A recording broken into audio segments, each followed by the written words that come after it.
Good morning बच्चा लोग, welcome to my channel. All is well. तो आज हम लोग पढ़ने जा रहे हैं इक्वेशन ऑफ मोशंस। तो हम लोग के पास 3 इक्वेशंस ऑफ मोशंस होते हैं जिनका हम डेरिवेटिव्स जानेंगे, डेरिवेशन कैसे उसको किया जाता है वो जानेंगे। तो पहले तो मैं बता देता हूँ कि वो 3 इक्वेशंस ऑफ मोशन है क्या क्या। तो पहला इक्वेशन ऑफ मोशन है v is equal to u plus a t. दूसरा है s is equal to u t plus half a t square. V square is equal to u square plus 2as। ठीक है, हमारे पास ये 3 basically equation of motions है। मैं आप बता देना चाहूंगा कि कौन सा जो अल्फाबेट है या वेरिएबल है हम लोग किस फिजिकल क्वांटिटी को रिप्रेजेंट कर रहा है। ठीक है, तो यहाँ से जो हमारा v है वो रिप्रेजेंट कर रहा है फाइनल वेलोसिटी को।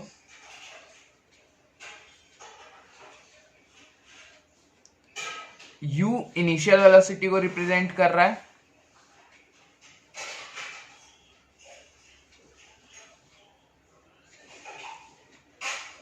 t टाइम को रिप्रेजेंट कर रहा है। तीनों ये इक्वेशंस के लिए जो मैं लिख रहा हूँ, जो वेरिएबल का फिजिकल क्वांटिटीज लिख रहा हूँ, वो तीनों इक्वेशन के लिए सेम है। यहाँ जो टाइम है उससे t टाइम को रिप्रेजेंट कर रहा है। s रिप्रेजेंट कर रहा है डिस्टेंस या फिर डिस्प्लेसमेंट।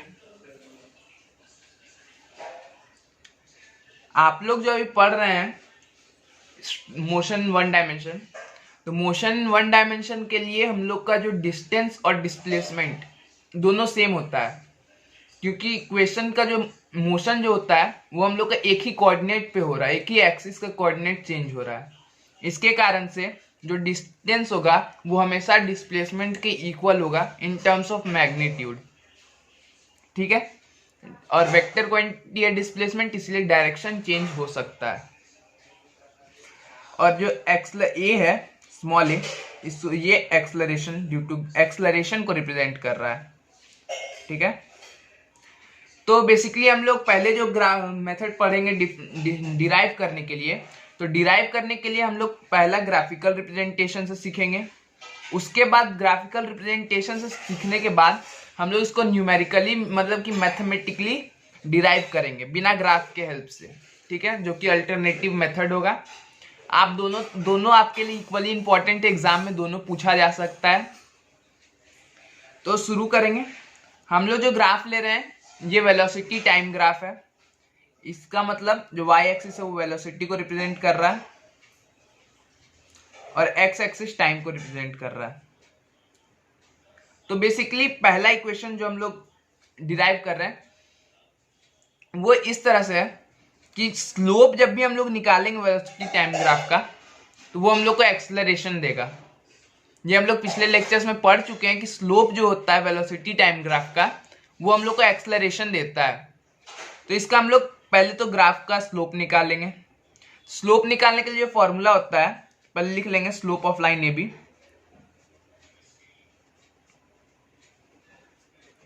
ये जो स्लोप होता है, ये स्लोप ए बी का जो लाइन है उसका फॉर्मूला होगा, वो होगा m, जो कि स्लोप का रिप्रेजेंटेशन होता है y2 माइनस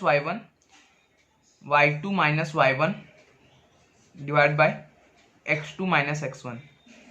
तो इस ग्राफ के लिए हम लोग अगर देखेंगे तो y2 हो जाता है हम लोग का वेलोसिटी जो कि फाइनल वेलोसिटी है, और x2 हो जाता है जो कि फाइनल टाइम है, जो कि t है यहाँ पे।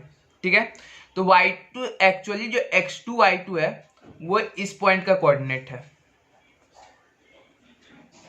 जो कि जिसका वैल्यू उसी के नीचे मैं लिख दे रहा हूं t, v है, t, v। ठीक है, और ये जो इस पॉइंट का अगर हम लोग कोऑर्डिनेट देखेंगे वो है x1 y1। ठीक है, और इस x1 y1 का जो कोऑर्डिनेट है उसका जो वैल्यू है वो है 0, क्योंकि यहाँ पे जो टाइम का वैल्यू है ओरिजिन पे ये 0 है। ठीक है, और जो y2 का कोऑर्डिनेट है वो हो जा रहा है u। ठीक है, इस कोऑर्डिनेट का। अब इसको अगर हम लोग फॉर्मूला में पुट करते हैं, इसको अगर हम लोग फॉर्मूला में पुट करेंगे तो वो आ जाएगा स्लोप का वैल्यू, स्लोप को हम लोग एक्सेलरेशन बोलते हैं क्योंकि ये वेलोसिटी टाइम ग्राफ है। तो स्लोप का जो वैल्यू आ जाएगा वो हो जाएगा v2 माइनस फाइनल वेलोसिटी यानी y2 माइनस y1 यानी final velocity minus initial velocity. जिस वेलोसिटी के साथ हम लोग अंत कर रहे हैं अपना ऑब्जर्वेशन और जिस वेलोसिटी के साथ हम लोग अपना ऑब्जर्वेशन शुरू किए थे, ठीक है। तो इनिशियल वेलोसिटी डिवाइड बाय जो टाइम है, तो टाइम फाइनल टाइम तो t है, इनिशियल टाइम 0 है, ठीक है। तो इसका जो हम लोग का आ जा रहा है v minus u by T. अब इसी को हम लोग आगे लिखेंगे, तो हम t को इस साइड लेके जा रहे हैं, तो वो हो जाएगा at is equal to v minus you.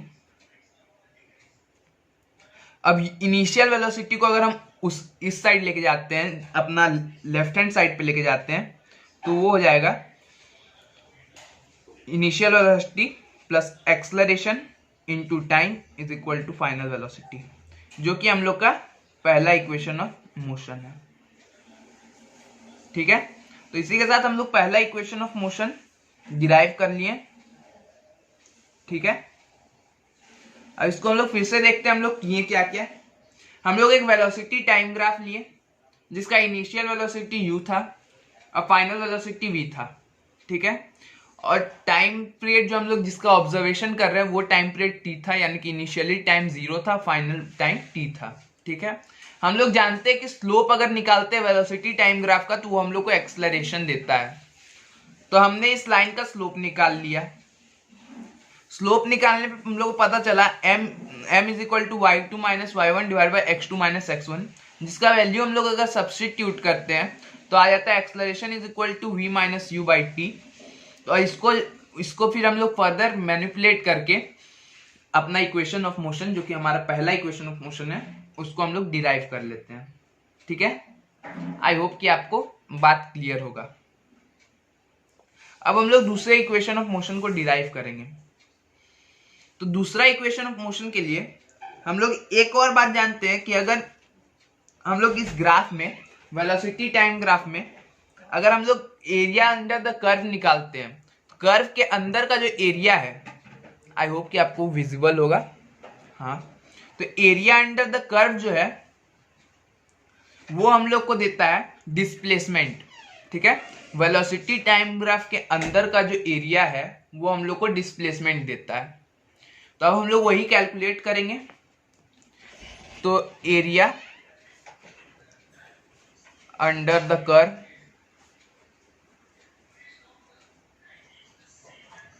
तो एरिया अंडर द कर्व अगर हम लोग देखते हैं तो पहले हम लोग फिगर को देखेंगे।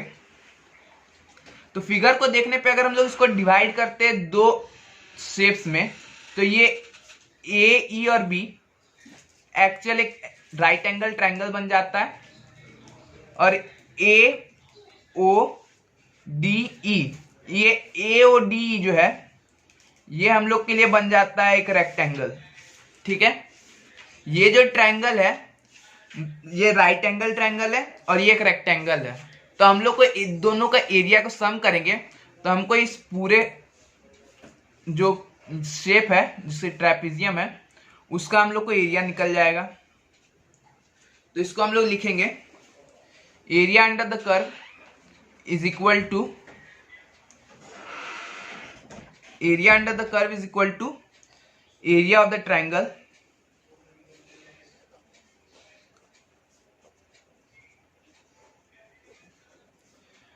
ट्रायंगल कौन सा, ए ई बी, ठीक है, plus area of rectangle a o d e, ठीक है। इन दोनों का अगर हम लोग सम करते हैं एरिया का, तब फिर हम लोग को मिल जाता है इस पूरे ट्रेपेजियम का एरिया, जो कि एरिया अंडर कर्व है, जिसको हम लोग डिस्प्लेसमेंट भी बोलेंगे।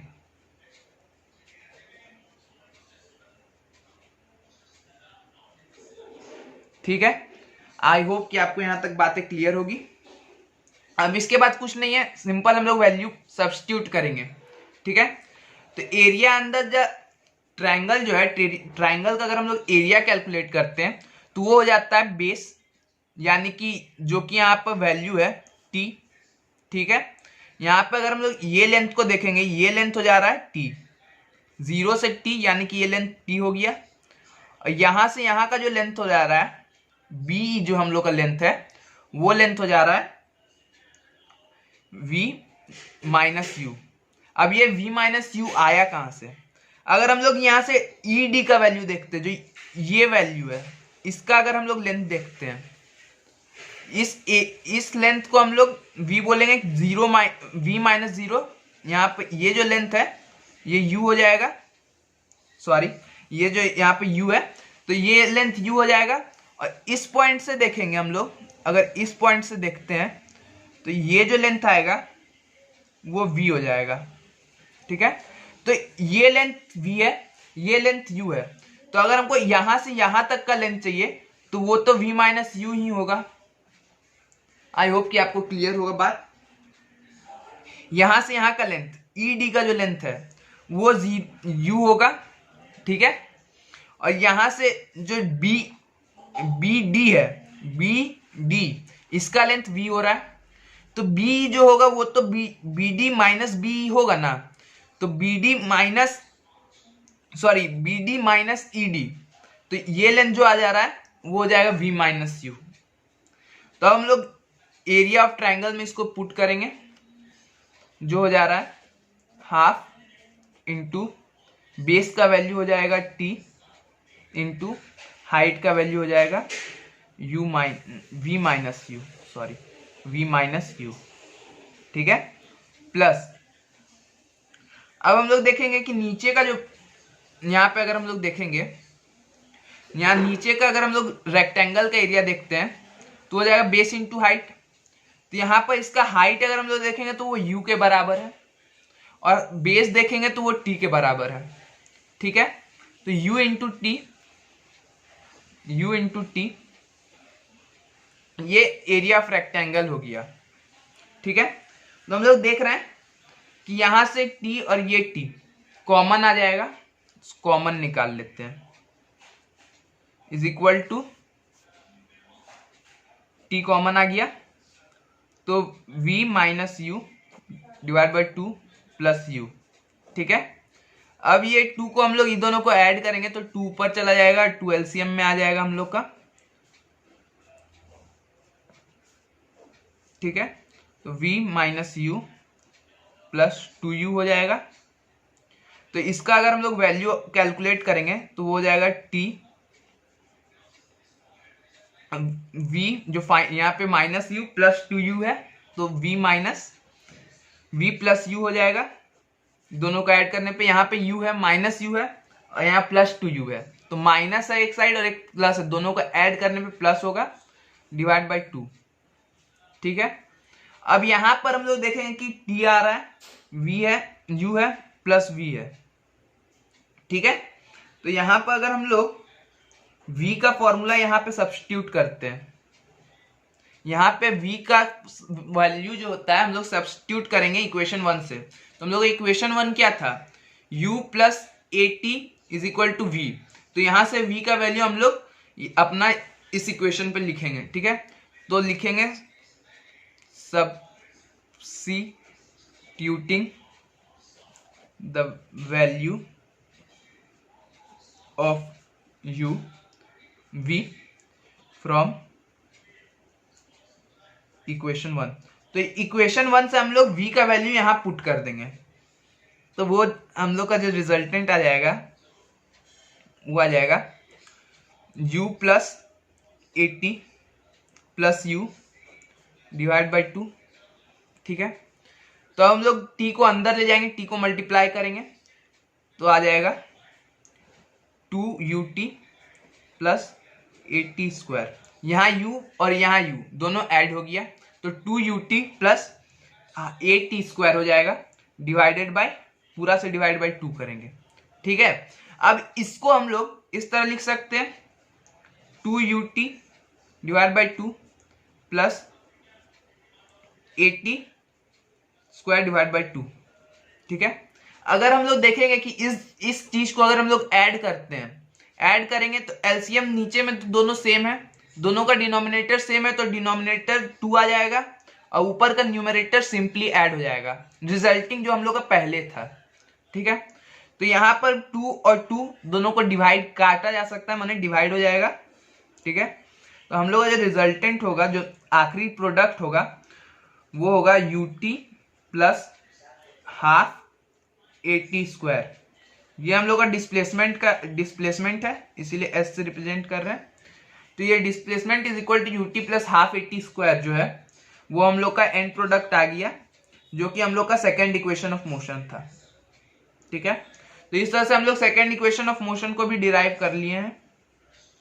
अब लोग देखेंगे कि इसमें किए क्या है हम लोग अंत में। एक बार फिर से रिवाइज में फिर से बता देता हूं। तो हम लोग अगर वेलोसिटी टाइम ग्राफ के अंदर का हम लोग अगर एरिया निकालते हैं तो हम लोग को उस डिस्प्लेसमेंट मिलता है एज रिजल्टेंट। जो भी एरिया निकलेगा वो हम लोग का डिस्प्लेसमेंट होगा, ये हम जानते हैं। ठीक है, तो यहाँ पे अगर हम लोग ग्राफ को देखेंगे तो इस ग्राफ में हम लोग का जो एरिया निकल रहा है उसको हम दो हिस्सा में बांट सकते हैं। ये जो हम लोग देखेंगे ये एरिया ऑफ ट्रेपीजियम है, तो उसको हम लोग दो हिस्सा में बांट सकते हैं। एक तो ऊपर का एरिया ऑफ ट्रायंगल हो जाएगा, ठीक है, ये एरिया 1 हो जाएगा, और ये नीचे का रेक्टेंगल हो जाएगा जो कि एरिया 2 हो जाएगा। ठीक है, अब इस एरिया 1 और एरिया 2 का अगर हम लोग यहाँ का लेंथ निकालेंगे तो ये लेंथ हो जाएगा v माइनस यू, जो कि, और इसका जो लेंथ हो जाएगा बेस का वो t हो जाएगा। ठीक है, हम लोग फिर एरिया ऑफ रेक्टेंगल होता है half into base into height, यानी कि half into t into v minus u plus u t हो गया यहाँ पे रेक्टेंगल का एरिया। ठीक है, जो कि हम लोग यहाँ लिख लिए। उसके बाद उसको मैनिपुलेट किए, मैनिपुलेट करने के बाद हम लोग के पास आया t into v plus u divide by 2। फिर हम लोग v पे हम लोग का इक्वेशन नंबर 1 जो आया था फर्स्ट इक्वेशन ऑफ मोशन उसको सब्स्टिट्यूट किए। वहां पे सब्स्टिट्यूट करने के बाद हम लोग को जो आगे सब्स्टिट्यूट करने के बाद आगे मैनिपुलेट किए तो हम लोग को मिल जाता अपना सेकेंड इक्वेशन ऑफ मोशन। ठीक है, आई होप कि आपको चीजें क्लियर होगी। ठीक है, अब हम लोग ये लास्ट अल्टरनेटिव मेथड, इसको आप थोड़ा देर के लिए अल्टरनेटिव मेथड इसको आप थोड़ा देर के लिए भूल जाइए। इसके हम आखिरी जो इक्वेशन ऑफ मोशन है उसको पहले ग्राफ से ये करेंगे। मुझे लगा कि 2 पेजेस में हो जाएगा, कोई बात नहीं, हम लोग इस टॉपिक को बाद में डील करेंगे। तो इसको अभी साइड में रखते हुए हम लोग अपना तीसरा इक्वेशन ऑफ मोशन को डिराइव करते हैं। तो अगर हम लोग देखेंगे फिर से हम लोग वही चीज तो दोहराएंगे, अप्रोक्स वही चीज दोहराएंगे, एरिया अंडर द कर्व निकालेंगे जो कि हम लोग को डिस्प्लेसमेंट देगा। लेकिन इस बार जो हम लोग एरिया अंडर द कर्व निकालेंगे वो इस तरह से तोड़ के नहीं निकालेंगे कि पहले एरिया ऑफ ट्रायंगल निकालेंगे फिर एरिया ऑफ रेक्टेंगल निकालेंगे। इस बार दोनों का जोड़ करके एरिया ऑफ ट्रेपीजियम जो होता है हम लोग डायरेक्ट उसी को पुट करेंगे। ठीक है, तो आप आई होप कि आप लोग को एरिया ऑफ ट्रेपीजियम मालूम होगा, नहीं होगा तो कोई बात नहीं, हम बता देंगे एरिया ऑफ ट्रेपीजियम।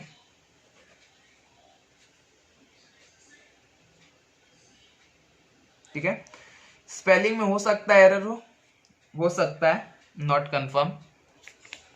ठीक है, तो उसके लिए सॉरी। तो एरिया ऑफ ट्रेपीजियम जो होता है वो होता है half into sum of the parallel sides. तो सम ऑफ पैरेलल साइड अगर हम लोग इसमें देखते हैं तो इस साइड का जो लेंथ है वो u है और इस साइड का लेंथ v है, तो v प्लस यू हो जाएगा, v प्लस यू इंटू जो दोनों पैरेलल साइड के बीच का जो लेंथ है, मतलब हाइट, दोनों दो पैरेलल लाइन है, उन दोनों के बीच में जो लेंथ होगा वो हमेशा कांस्टेंट होगा और वो लेंथ है यहाँ पर टाइम t। ठीक है, तो into t length distance between the two parallel lines.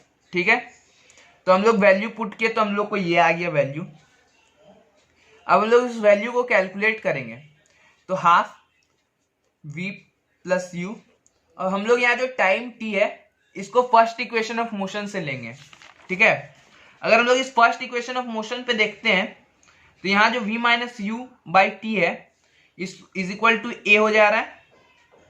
ठीक है, अगर हम इस ए को इस साइड लेके जाते हैं और टी को अपना राइट हैंड साइड पे लेके जाते हैं तो ये जो रिजल्ट करेगा वो हो जाएगा v minus u divide by a is equal to t. ठीक है, तो इसी चीज को हम लोग को पहले जो अभी हम लोग डिराइव कर रहे हैं उसमें जगह जाकर पुट कर देना है। तो वो हो जा रहा है v minus U divided by A, ठीक है, जो कि हम लोग का एक्सलरेशन है, इज इक्वल टू एस। ठीक है, तो अब ये एस को हम लोग लिख सकते हैं, ये दोनों को मल्टीप्लाई करेंगे तो ये फॉर्मूला बन रहा है v प्लस यू और v minus u, a plus b a minus b का फॉर्मूला में है, तो इसको हम लोग मल्टीप्लाई करेंगे तो हो जाएगा a square minus b square divide by 2a। अब इस 2a को हम इस साइड लेके जाएंगे तो हो जाएगा 2as is equal to v square minus u square. अब ये v square is equal to u square plus 2as हो जा रहा है। तो यही है हम लोग का थर्ड इक्वेशन ऑफ मोशन। इसी के साथ हम तीसरा इक्वेशन ऑफ मोशन को भी डिराइव कर लिए हैं। ठीक है, तो एरिया ऑफ ट्रेपीजियम जो है वो होता है, फिर से मैं बता दे रहा हूं, एरिया ऑफ ट्रेपीजियम जो होता है वो होता है half into sum of the parallel sides into the distance between the two parallel sides. ठीक है, half into sum of the parallel side जो कि u plus v divided into the distance between two parallel sides. ठीक है, तो उसको हम लोग कैलकुलेट किए। उसके बाद जो टाइम t है उस पे हम लोग फर्स्ट इक्वेशन ऑफ मोशन से t का वैल्यू उठा के यहाँ पे लेके आए। ठीक है, उसके बाद इसको मैनिपुलेट किए तो हम लोग को जो मिलता है वो हम लोग का थर्ड इक्वेशन ऑफ मोशन हो जाता है। हम लोग का जो भी दिमाग लगाना था वो सिर्फ इस स्टेप तक था v को सब्स्टिट्यूट करने के लिए। उसके बाद जो भी चीज है वो मैथमेटिक्स है। ठीक है, आई होप कि आपको ये जितना भी बात मैंने बताया है वो अभी तक की सारी बातें क्लियर होगी। ठीक है, अब हम लोग अल्टरनेटिव मेथड शुरू करने जा रहे हैं। ठीक है, तो ये अल्टरनेटिव मेथड अब आ रहा है, थोड़ा देर पहले आ गया था वो, लेकिन उसको हम लोग को भेजना पड़ा, अब वो आएगा वापस से। तो अल्टरनेटिव मेथड्स में क्या क्या आता है उसको हम लोग यहाँ पर देखेंगे। तो पहले अगर हम लोग देखेंगे कि जो हम लोग एक्सलरेशन निकालते थे, ठीक है ना, तो एक्सलरेशन का वैल्यू, एक्सलरेशन का डेफिनेशन क्या होता है? एक्सलरेशन इज इक्वल टू जो होता है वो होता है change in velocity divided by time interval. ठीक है, तो change in velocity by time interval यही हम लोग का एक्सलरेशन का वैल्यू होता है। अब इस एक्सलरेशन हम लोग वैल्यू जो एक्चुअल में होता है उसे सब्स्टिट्यूट करते हैं, यानी कि रिप्रेजेंटेशन वेरिएबल से जो हम लोग करते हैं, a is equal to v minus u divide by जो टाइम इंटरवल है t। ठीक है, अब इस टाइम इंटरवल को हम लोग इस साइड लेके जाएंगे और a को t से मल्टीप्लाई कर देंगे। a को t से मल्टीप्लाई कर देंगे तो हो जाएगा at is equal to v minus u. अब इस जो फाइनल वेलोसिटी, इनिशियल वेलोसिटी हम लोग का, इसको अपना लेफ्ट हैंड साइड पे लेके जाएंगे तो u plus at is equal to v हो जाता है। ठीक है, तो ये हम लोग का पहला इक्वेशन ऑफ मोशन बन जाता है। हम लोग इस तरह से भी इसको डिराइव कर सकते थे। ठीक है, अब हम लोग दूसरा इक्वेशन ऑफ मोशन की तरफ बढ़ेंगे। तो जो हम लोग का डिस्टेंस का फॉर्मूला होता है, डिस्प्लेसमेंट का, सॉरी मैं गलती से बार बार डिस्टेंस बोल दे रहा हूं, बट एक्चुअल जो रियल वर्ड है, जो करेक्ट वर्ड है वो डिस्प्लेसमेंट है। तो जो डिस्प्लेसमेंट का फॉर्मूला होता है is equal to velocity into time होता है, तो मैं एवरेज वेलोसिटी लिख रहा हूं।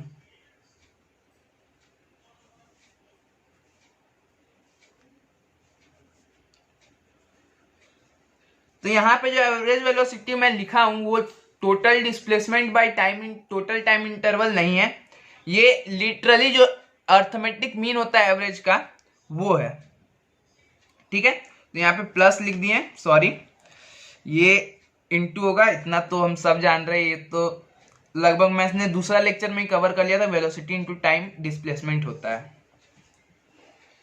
ठीक है, तो अब हम लोग एवरेज वेलोसिटी का फॉर्मूला पुट करेंगे, जो कि है जस्ट हम लोग अर्थमेटिक मीन निकाल रहे हैं। ये नहीं है कि इसका एक्चुअल जो फॉर्मूला होता है टोटल डिस्प्लेसमेंट बाय टाइम, वो नहीं पुट कर रहे हैं, मैं बार बार बता दे रहा हूं, उसको हम लोग को नहीं पुट करना है। तो v plus you divided by 2, ठीक है, और उसके बाद टाइम t। अब यहां पर हम लोग फिर से v के जगह पर पहला इक्वेशन ऑफ मोशन को पुट कर देंगे, और कुछ नहीं करना है। पहला इक्वेशन ऑफ मोशन को यहां पर ले जाकर के बस पुट कर देना है। पहला इक्वेशन ऑफ मोशन को पुट करने के बाद जो हम लोग के पास एक्सप्रेशन आ रहा है वो हो जा रहा है u plus a T plus T divide by 2, ये एस। ठीक है, एक मिनट, ये गलत है, यहाँ पे मैंने एक चीज लिखना भूल गया, प्लस यहाँ पे u होता, तो एक बार फिर से हम लोग इसको लिख लेते हैं।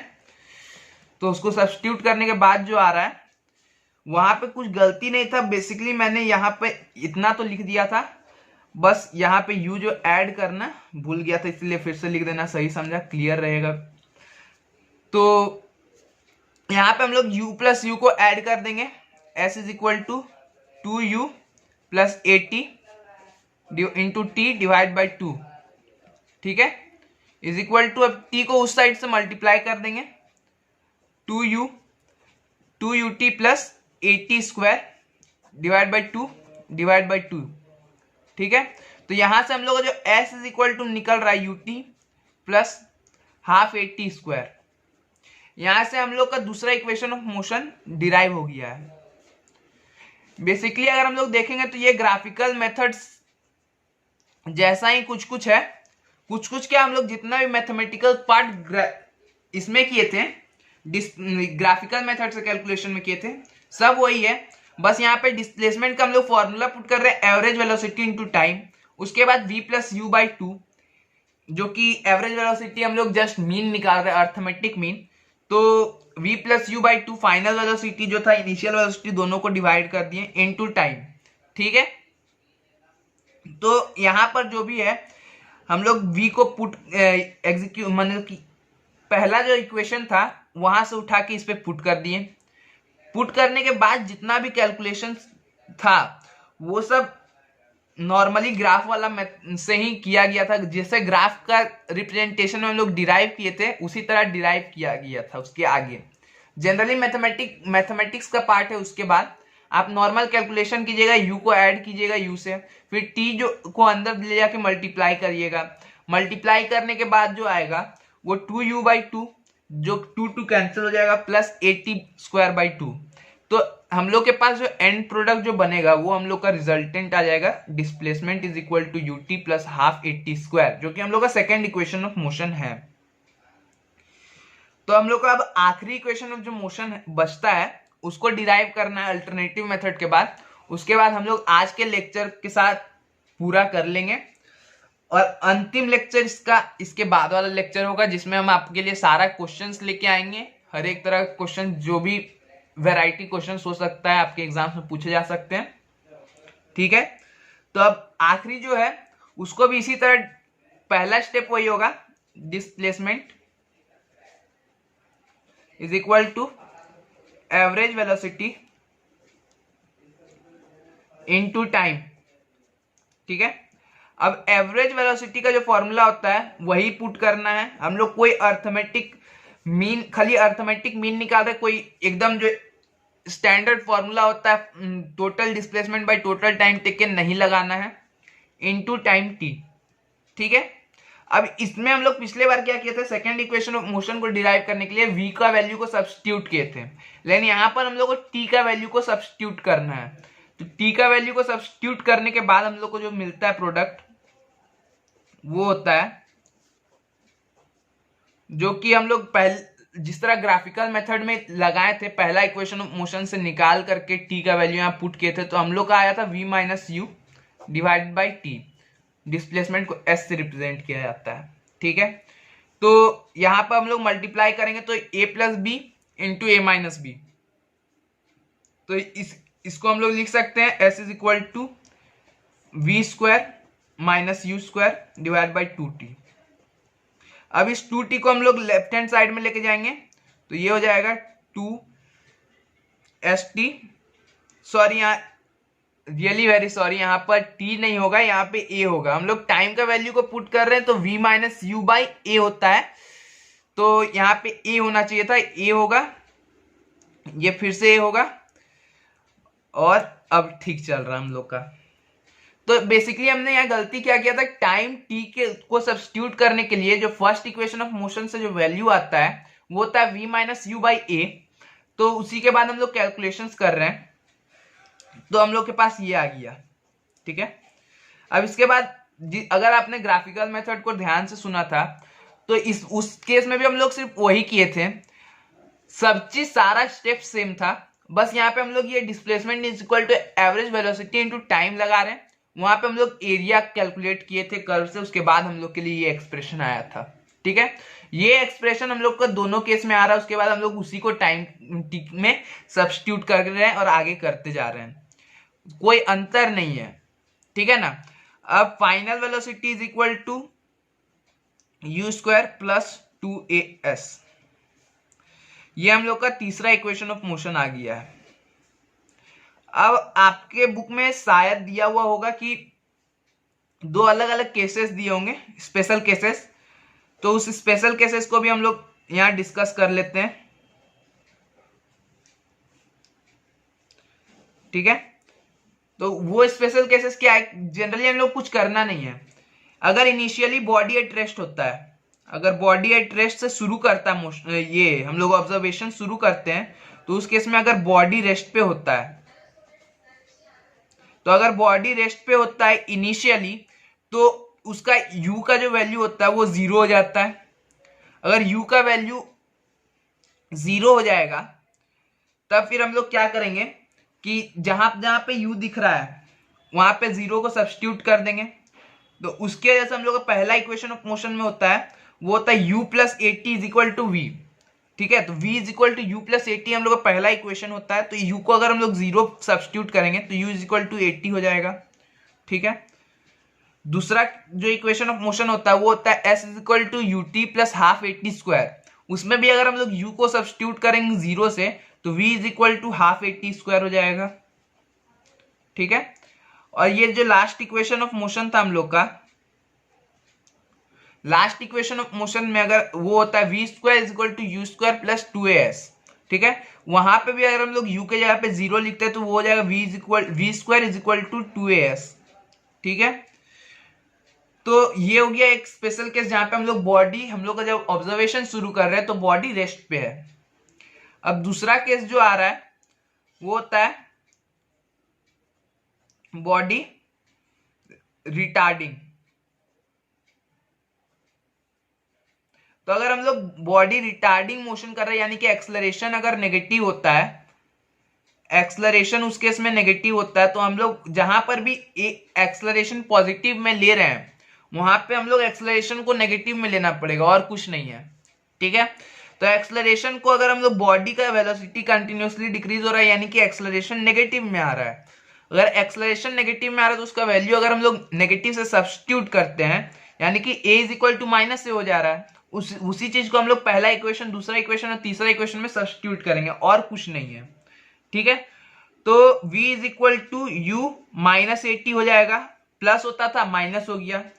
दूसरा इक्वेशन हो जाएगा v s is equal to u t plus half 80 square होता था माइनस हाफ 80 स्क्वायर हो जाएगा।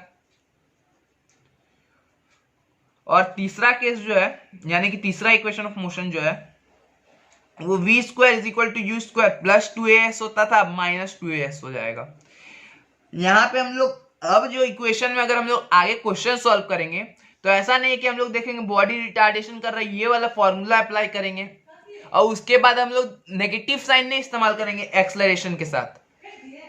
बेसिकली अगर आप क्वेश्चन सॉल्व कर रहे हैं, अगर आपको पता है कि बॉडी रिटार्ड कर रहा है, तो बॉडी के रिटार्डेशन मोशन में हम लोग सिर्फ इतना ही पॉइंट आउट करेंगे कि कहाँ एक ही जगह पे हम लोग वैल्यू को सब्स्टिट्यूट करेंगे। या तो अगर हम लोग पता चल गया बॉडी रिटार्ड कर रहा है तो हम लोग ये तीनों इक्वेशन लगाएंगे, और ये तीनों इक्वेशन लगाएंगे तो फिर जब हम लोग वैल्यू पुट करेंगे क्वेश्चन से एक्सलरेशन का, तो वहां पे हम लोग नेगेटिव साइन के साथ नहीं सब्स्टिट्यूट करेंगे। अगर आपको ये बात जो मैंने अभी बोला वो क्लियर है तो ठीक है, नहीं क्लियर है तो कोई बात नहीं। हम लोग अगला लेक्चर में जब हम लोग क्वेश्चन सॉल्व करेंगे तो ये बात आप लोग को क्लियर हो जाएगी। लेकिन यहां तक जो मैंने समझाया है वो आपको क्लियर होना चाहिए। जो तीनों डेरिवेशन किए हैं वो तीनों डेरिवेशंस क्लियर होने चाहिए। अगर नहीं क्लियर है तो इस वीडियो को फिर से देखिए। आई होप कि उसके बाद आपको जो भी कंसेप्ट मैंने बताया है वो क्लियर हो जाएंगे। ठीक है, तो all the very best, thank you.